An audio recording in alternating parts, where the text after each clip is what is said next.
Thanks for joining us for another week of Inside F&M Wrestling. I'm Brad Weltmer here for GoDiplomats.com. Joined as always by head wrestling coach Mike Rogers. Mike, thanks for sitting down here with us. And continuing with our trend this year, we've got special guest Edgar Garcia, 125-pounder for the Diplomats. Edgar, thanks a lot for sitting down here with us, taking the time out of your day. Thanks for having me. So let's talk about the Binghamton Open a little bit from last Sunday. Just kind of who stood out for you at that tournament? I think our bigger guys actually did a good job at that tournament. Rob King did a great job of having some really good matches, coming through, battling through some tough competition, and showed a lot of promise.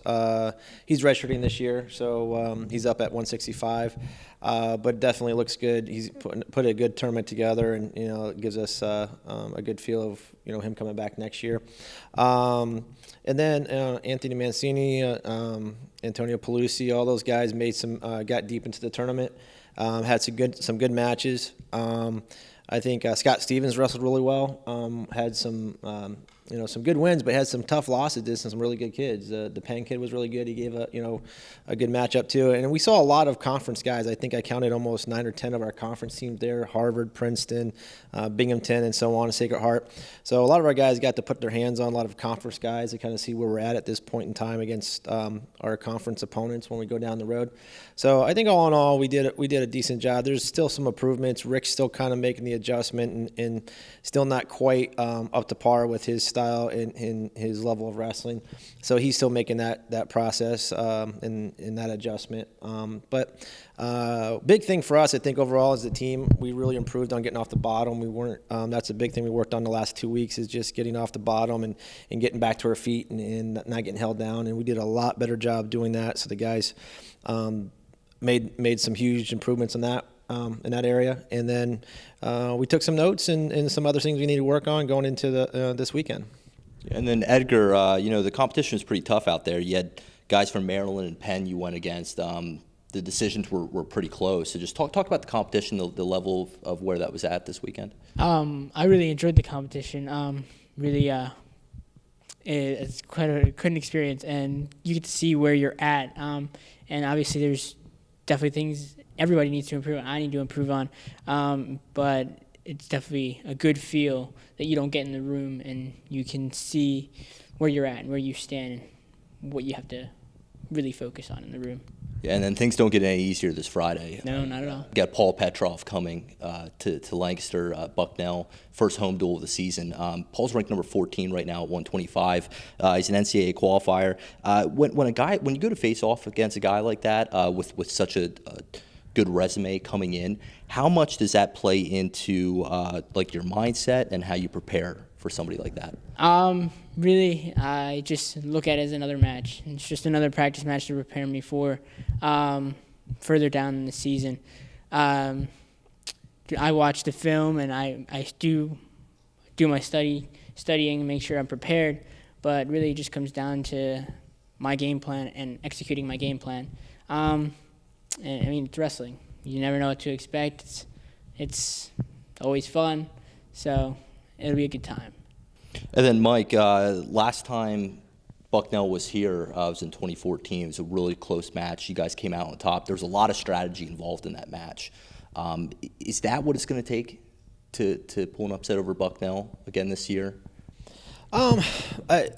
It's going to be tough. I don't think we're going to do any moving around. That was kind of a last-minute decision based on their lineup and who they brought in. We'll probably wait a couple of guys just to be prepared. But this early in the season, it's really we're going to go head up and match up the best way we can.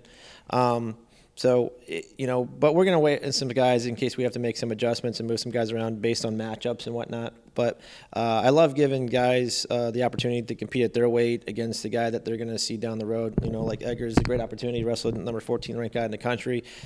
He's probably seated high in the conference. So we look at it as all the pressure's on him.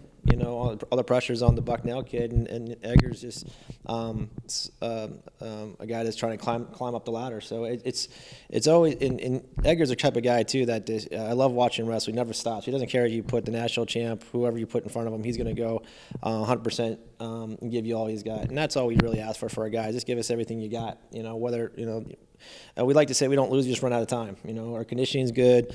We go hard. What we're looking for is just putting on a performance and making the adjustments. So if we do that, I think who knows? We always have a good match with them. Even though like last year was a little lopsided, but there was a lot of close matches, a couple point matches. If we can turn those around, we can be in the scrap. And but the big thing, like I said earlier, at the very beginning, we're going to put a lot of conference teams on our schedule because that's what we need to see. Edgar needs to see these guys head-to-head, so when it comes down to seedings, comes down to rankings, at least we have a head-to-head matchup against these individuals. So, we're looking at the team situation, but everyone has to do their part. So if everyone does that, I think we're gonna have a very exciting match. We could split 5-5. It could come down to some upsets. It could come down to bonus points. A lot of things can happen. So should be exciting. Hopefully, get a good fan crowd and people there supporting us would be great. Yeah, and then speaking about guys getting opportunities, they're going to have a lot of them this weekend. You got a pretty busy schedule, like on the slate. So let's see, you've got 2 tournaments. You got the Fall Brawl on Saturday. There's always good competition over there at Ursinus.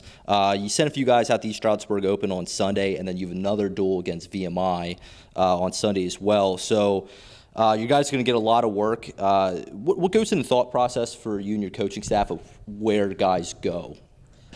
Good question, and that's one of the great things about being on our location. We can hit a lot of open tournaments and a lot of competition within a couple hours of our campus. So we look at the guys that we think are going to match up well in the starting lineup in the dual meets, and then everyone else, for the most part, are going to go to the Fall Brawl and Ursinus. And there's a handful of guys going to East Stroudsburg. The guys I think need a little bit different type of competition, so we're kind of covering the gamut of what we're doing. But we use this in recruiting. I think the biggest way to learn is to compete. So whether you're the starter, or the guy working his way into the starting lineup, you're going to get when you come here, you're going to be able to wrestle anywhere. At some place, you're going to get mat time in. So it's just really for those guys going to the Fall Brawl is to get mat time in, work on. It's not the highest level of competition that we'll face, but there's still some good kids there. Division II, Division III, some Division I teams. American was there last year, which is in our conference. So hopefully we can see some of those guys. But really just making the adjustments, putting the mat time in wherever we can get it. So especially early on, then December really backs off until we pick it up the last part of December going into January. So what we're looking for is just putting those guys out there, making some adjustments, going forward, so we know what the game plan going into the second half of the season. And so, Edgar, wrestling is a demanding sport as far as time goes. You're a pre-med major. So talk a little bit about how you find that balance between academics and wrestling and how you divvy your time like that. Well, because of wrestling, I attack everything like it's a wrestling type of thing. So in school, you can't go in a tournament without preparing for it. So with school, it's the same thing. Do a little bit every day, and that just adds up, and you can make improvements. You can check in with your professor and see how you're doing, and that's how I do it. And it's just like wrestling, kind of have to prepare and approach it the same way as if you were going to a tournament.